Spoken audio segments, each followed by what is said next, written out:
안녕하세요, 김순열입니다. 오늘은 주변에 아무것도 없는데 귀에서 자꾸만 무슨 소리가 들린다는 환청 이야기 한번 해보겠습니다. 환청하면 흔하지 않은 질병으로 생각하시기 쉬운데요. 통계를 살펴보면 그렇지도 않습니다. 2022년 발표된 연구 논문에 따르면 일반 인구에서는 5에서 28% 정도, 어린이에서 9%, 청소년에서 5에서 16%가 환청 증상을 겪고 있다고 합니다. 꽤 높은 수치라고 할 수 있죠. 환청은 목소리, 소음, 울음소리, 음악소리 등이 들린다고 하는데요. 보통은 다른 사람의 음성이 들리고 자신을 비하하는 욕설이나 수군 그림이 가장 많다고 합니다. 그래서 환청이 들리면 일상생활이 어려울 정도로 스트레스를 받는다고 하죠. 예전에 오셨던 젊은 여자 환자분의 경우에는 돌아가신 어머님의 목소리가 들린다고 하더군요. 그분은 환청이 부정적인 내용이 아니어서 회복이 아주 빨랐던 것으로 기억됩니다. 혹시 본인이나 주변의 환청으로 인해서 어려움을 겪고 계신 분들이 있으시면 오늘 영상 끝까지 시청하시고 도움이 되셨으면 합니다.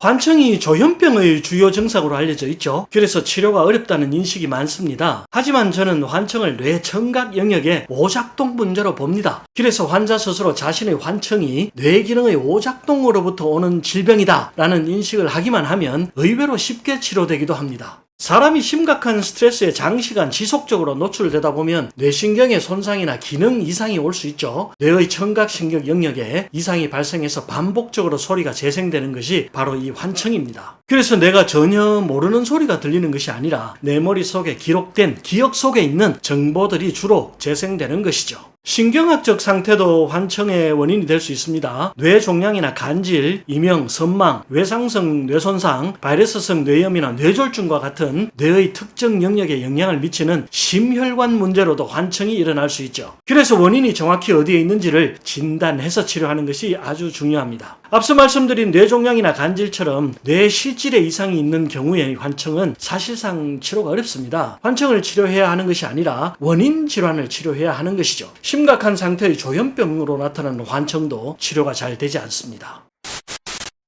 오늘 말씀드릴 환청의 치료는 이런 기질적인 이상 없이 나타나는 환청을 말하는 것인데요. 주로 자율신경의 이상으로 나타나는 환청을 말합니다. 일반적으로 사람의 뇌는 실제와 상상을 구별하지 않습니다. 우리가 산책을 하다가 뱀을 보게 되면 깜짝 놀라죠. 하지만 뱀이 내 몸을 타고 기어오르는 상상만 해도 뇌는 똑같은 공포감을 인지하게 됩니다. 영화 볼 때 이런 경험 많이 하잖아요. 영화 속 주인공이 무서운 상황에 놓이게 될 때 나도 모르게 내 몸을 움츠리게 됩니다. 사람 뇌 속에 있는 따라쟁이 거울세포가 작동하기 때문입니다. 과거에 어떤 큰 사건, 사고를 겪고 나면 향후에 그 비슷한 상황을 보거나 듣거나 그 상황이 일어났던 장소를 떠올리거나 같은 날짜가 되면 당시의 충격과 떨림, 공포 이런 것들이 실제적으로 느껴지는 경우가 많습니다. 이것이 바로 그냥 사람의 뇌의 자연스러운 기능 중에 하나인 거죠. 뇌는 가소성이 아주 큰 장기입니다. 뇌 가소성이란 것은 뇌의 기능이 바뀔 수 있다는 것을 말하는데요. 피아노 연주자의 손가락에 해당하는 뇌 부위가 크고 축구선수의 발에 해당하는 뇌 부위가 큰 것은 다들 알고 계시죠? 그런데 축구선수가 은퇴를 하고 피아노를 배우게 되면 발에 해당하는 뇌 부위는 줄어들고 손가락에 해당하는 뇌 부위는 커지게 됩니다. 이것이 뇌의 가소성이죠. 우리가 만들어가는 대로 뇌의 기능과 여러 가지 측면들이 바뀔 수 있다는 말입니다. 마치 분재를 우리가 원하는 모양과 방향으로 만들 수 있는 것처럼 뇌의 기능도 우리가 무엇을 생각하고 무엇을 하느냐에 따라서 달라질 수 있다는 말이죠.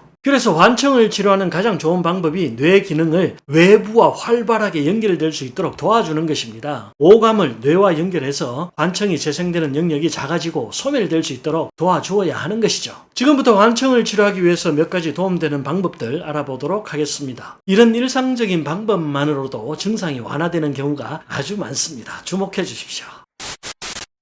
환청 치료에 가장 도움이 되는 것은 공부와 운동입니다. 그런데 공부는 하는 것 그 자체가 스트레스죠. 그래서 실제로는 진행하기가 어렵습니다. 환청 환자분들의 경우에 집중력도 많이 떨어져 있기 때문에 공부가 쉽지 않죠. 그래서 저는 운동을 가장 좋은 치료 방법의 수단으로 권하는 편입니다. 단순히 걷는 정적인 운동보다는 뇌신경을 자극하고 뇌신경의 변화를 이끌어낼 수 있는 운동, 탁구, 테니스, 배드민턴, 수영, 골프 같은 운동이 좋습니다. 기술을 배우는 운동 말이죠. 기술을 배울 때 뇌신경이 급격하게 변합니다. 그렇다고 다른 운동이 나쁜 것은 아니고요. 근육을 움직이고 숨이 차고 약간의 고통이 따르는 모든 운동이 도움이 됩니다. 운동신경을 자극해주기만 하면 되는 거죠.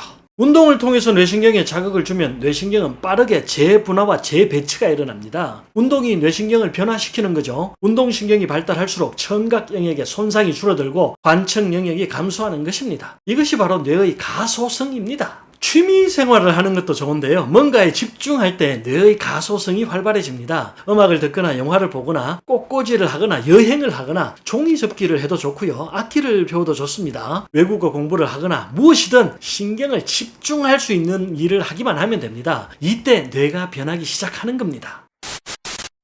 한 가지 습관을 만드는 것도 좋은데요. 환청이 들릴 때 가장 좋아하는 가수의 노래를 바로 들어주거나 염주를 돌리거나 특정 체조를 하거나 하는 행동을 하나 개발하시면 좋습니다. 이것을 신경전환이라고 하는데요. 청각신경을 다른 신경으로 전환시켜주는 것을 말합니다. 이런 행위가 반복되면 청각 영역의 오작동이 점차 감소하게 되는 것이죠. 환청이 자율신경과 연관이 있는 이유는 기질적 원인과 조현병을 제외하고는 대부분 스트레스 때문에 발생하기 때문입니다. 대부분의 환청 환자들이 우울증, 불안증, 공황장애를 함께 가지고 있죠. 각종 스트레스의 누적이 자율신경의 교감신경을 과흥분시키고 뇌의 청각 영역의 오작동을 유발하는 것입니다. 그래서 환청 치료에 스트레스 해소가 가장 중요한 역할을 차지합니다. 그렇다고 해서 환청을 치료하는 스트레스 해소법이 따로 있는 것은 아닙니다. 앞서 말씀드린 것처럼 운동 열심히 하시고 취미생활 열심히 하시면 좋습니다. 또 반신욕도 도움이 됩니다. 38에서 40도 정도의 물에 10에서 15분 정도 몸을 담그고 있는 것만으로도 큰 효과를 볼 수 있죠.